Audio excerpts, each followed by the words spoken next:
বিএনপির চেয়ারপারসন বেগম খালেদা জিয়ার নিঃশর্ত মুক্তি ও যুবদলের সভাপতি সুলতান সালাউদ্দিন টুকুসহ রাজবন্দীদের মুক্তির দাবিতে নয়াপল্টনে বিএনপির কেন্দ্রীয় কার্যালয়ের সামনে বিক্ষোভ সমাবেশ করে যুবদল।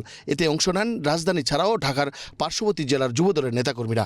28 অক্টোবরের জন্য এই ওবায়দুল কাদের গঙ্গায় দায়ী, যার কারণে আজকে বাংলাদেশে সঠিক যে রাজনীতি সেই রাজনীতি নেই।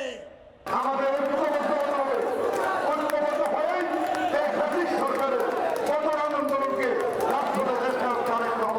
নেতৃত্বে ঐক্যবদ্ধ হয়ে কাজ করব। লড়াইটা করতে হবে নিশ্চিত বিজয়ের লক্ষ্যে। সেই বিজয়ের বন্ধনে না পৌঁছানো পর্যন্ত আমরা কেউ ঘরে ফিরে যাব না। এটাই হোক আজকে আমাদের শপথ, আমাদের প্রতিজ্ঞা।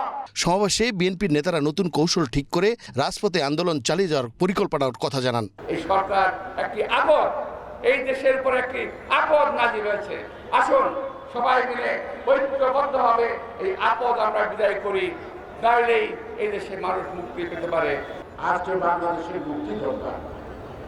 বাংলাদেশকে মুক্ত না করতে পারে 71 16 ডিসেম্বরের মধ্যে, তাহলে আমরা জীবনও স্বাধীন থাকতে পারবো না। বিএনপির মহাসচিব মির্জা ফখরুল ইসলাম আলমগীর অভিযোগ করেন, দেশ চালাচ্ছে অদৃশ্য শক্তি। আওয়ামী লীগ দাবি করে যে তারা দেশ চালাচ্ছে, আসলে কি তারা দেশ চালাচ্ছে?